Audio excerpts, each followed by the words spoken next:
जय श्री कृष्णा। जय श्री कृष्णा। आज के वीडियो में बताऊंगा वस्त्र के बारे में। ठीक है, जो गीले वस्त्र को नदी के तट पर नीचे से उतारना चाहिए, किंतु घर पर ऊपर से उतारने का विधान है। और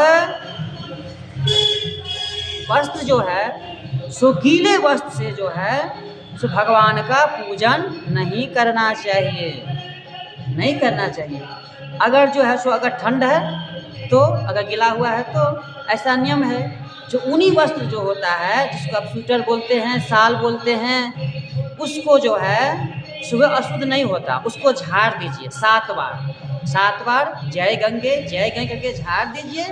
उसको जब फिर गंगा जल छिड़क दीजिए, आप फिर उसको दोबारा पहन सकते हैं। ठीक है, अगर दूसरा भी कोई वस्त्र है जो गीला हुआ है, आपके पास दूसरा नहीं है, उसको भी आप 7 बार झाड़ देने से उसको ऐसे ऐसे कर दीजिए, झाड़ दीजिए।